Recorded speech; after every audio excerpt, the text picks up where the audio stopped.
Hello students, आज का lecture हमारा फिजिक्स मास ऑफ अर्थ कि हम इससे पहले जो ना मैं आपको एक मास ऑफ अर्थ इसके इक्वेशन समझा रहा हूँ।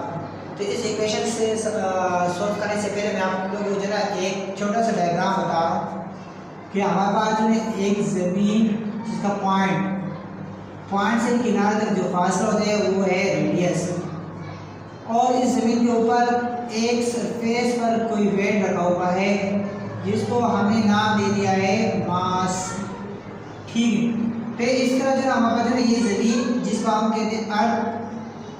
तो स्टूडेंट्स इस अर्थ को जो ना हम कैपिटल एम से डिनोट करेंगे। तो स्टूडेंट हमारे पास जो ना जैसे आपको मैंने बताया है कि हमारे पास दो वैल्यू हैं, यानी हमारे पास जो ना फोर्स बराबर है जी यानी ग्रेविटेशन मास ऑफ अर्थ और रेडियस स्क्वायर अर्थ। तो ये जो ना बराबर है किसके, यानी ज़मीन का भी कोई वेट होगा जो डाउनवर्ड है, तो लिहाजा उसका हमारे पास वेट ये होगा एम जी।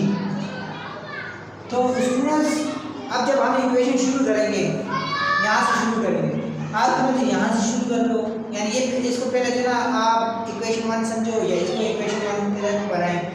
तो मैं जो ना यहाँ से शुरू करता हूँ।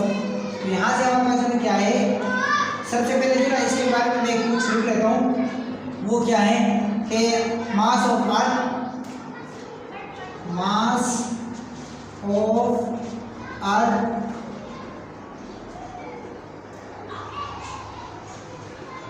is calculated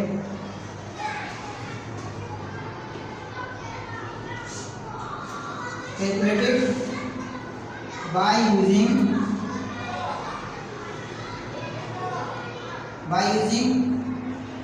Newton's law.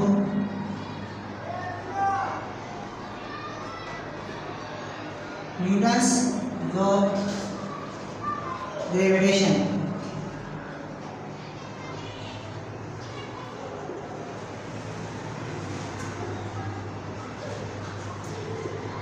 Gravitation. तो स्टूडेंट्स हमारे पास जो ना ये आपने लिख दिया। अब जो हम यहाँ पे ये करते हैं कि फोर्स यानी ग्रेविटेशनल फोर्स हमारे पास जी एम, और फिर हमारे पास है क्योंकि हम ज़मीन का अर्थ मालूम करना चाहते हैं और ज़मीन है बहुत बड़ा मास, तो इसलिए हम यहाँ पे कैपिटल एम यूज़ कर रहे हैं। और उनके बीच में जो डिस्टेंस होगा तो हमारे पास क्या है रेडियस अर्थ का, और यहाँ पे हमने स्क्वायर लगा दिया। स्टूडेंट्स अब जो हमारे पास ये बन जाएगा इक्वेशन 1, और दूसरा हमारे पास क्या होगा, दूसरा हमारे पास ये है कि हम यहाँ पे लिख देते हैं कि मास ऑफ वेट यानी body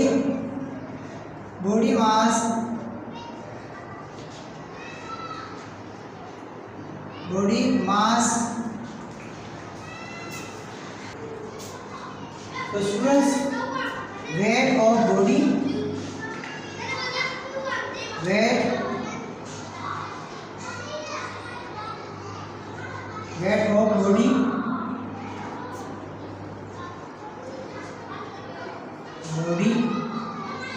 of surface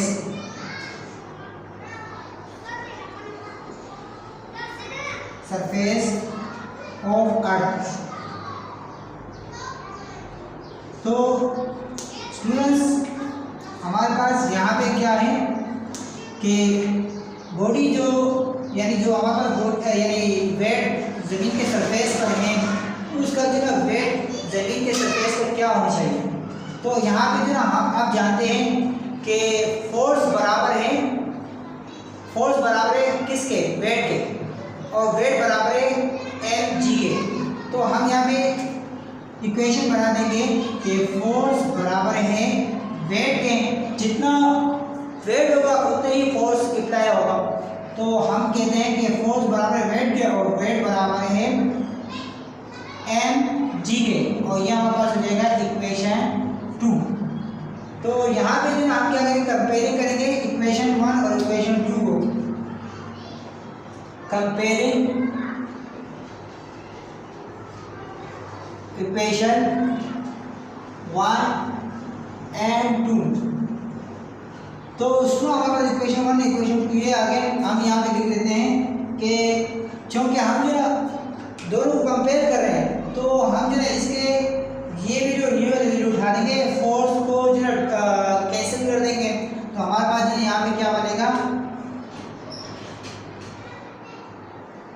G M capital M यानी मास ऑफ अर्थ और रेडियस स्क्वायर अर्थ, इनको कंपेयर कर रहे हैं किससे, मास ग्रेविटी के साथ। तो उसमें आप जानते हैं हमारे पास ये दोनों कैंसिल हो जाएंगे, क्या रह जाएगा, जी और यहाँ पे रह जाएगा अर्थ, और हमारे पास क्या रह जाएगा, रेडियस स्क्वायर अर्थ, क्योंकि ई जो है इसके बेस बना दें ताकि जो ना आप पता चल सकें। यहाँ पर जी अब क्योंकि जो ना ये यहाँ पे मल्टीप्लाई हो रहे हैं, यहाँ पे डिवाइड हो रहे हैं, वहाँ पे क्या होगा, मल्टीप्लाई हो जाएगा। और हमारे पास जो ना हमें जो ना मास ऑफ अर्थ मालूम कर रहे हैं, तो उसमें जो ना मास ऑफ अर्थ को जो ना हम कांस्टेंट रख देंगे, और यहाँ पे हमारे पास जो ना ये डिवाइड हो रहा है, वहाँ पे जाके मल्टीप्लाई हो जाएगा, और यहाँ पे हमने ये लिया। अब ये यहाँ पे मल्टीप्लाई हो रहे हैं, ये यहाँ पे मल्टीप्लाई हो रहे हैं, वहाँ पे क्या होगा, डिवाइड हो जाएगा, सॉरी यहाँ पे इक्वल नहीं है, इक्वल यहाँ पर, तो ये वहाँ पे जाके क्या हो जाएगा, डिवाइड हो जाएगा, और यहाँ पे हमने ये लिख दिया।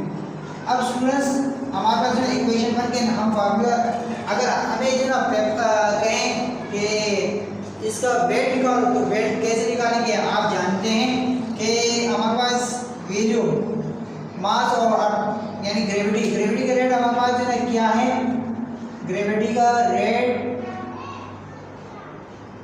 हमारे पास है 10 यानी 9.8 है, आसानी से हम 10 ले सकते हैं, 10 न्यूटन।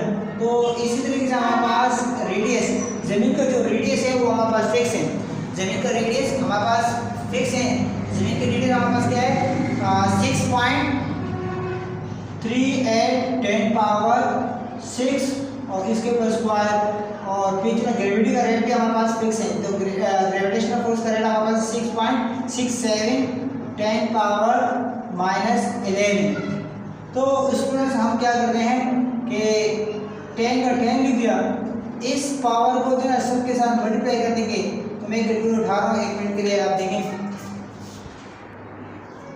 तो स्टूडेंट्स हमारे पास इसकी वीडियो हम बना देंगे 6.38 स्क्वायर नियम, तो हमारे पास बन जाएगा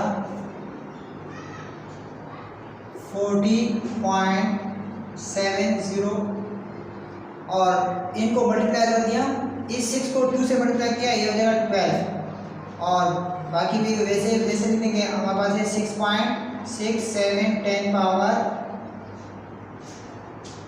ये हो जाएगा 10 - 11। तो उसमें इस रकम को जो इस पूरी रकम वैल्यू के साथ मल्टीप्लाई करने की, तो हमारे पास बन जाएगा 40.70, ये पॉइंट जो यहाँ से हटा के यहाँ पे आ जाएगा, और यहाँ पे बन जाएगा 4 4 10, और ये हो जाएगा 12, और फिर जो ना हमने लिख दिया है, इस वैल्यू को डिवाइड करेंगे 6.67 × 10 पावर -11, क्योंकि इसमें आप जानते हैं कि डिवाइड करते हो पावर को माइनस किया जाता है, तो हम इसको डिवाइड करेंगे 6.67, हमारे पास बन जाएगा 6.102। तो पॉइंट के बाद ना मर्जी है 2 3 4 डिजिट आप ले सकते हैं। तो डिवाइड करते पावर को माइनस किया जाता है, स्टूडेंट ये पॉजिटिव, तो डिवाइड करते हो पावर माइनस के, माइनस डिवाइड करने का हमने लिए, और ये माइनस इस रकम का अपना आया है। तो स्टूडेंट्स इसको हमने मल्टीप्लाई माइनस माइनस प्लस, तो ये जो 23, ठीक है स्टूडेंट, हमारे पास इसका आंसर ये आ गया। अब इक्वेशन थी ना, आपको जो है ये याद रखना चाहिए कि ये कैसे बना, सही है।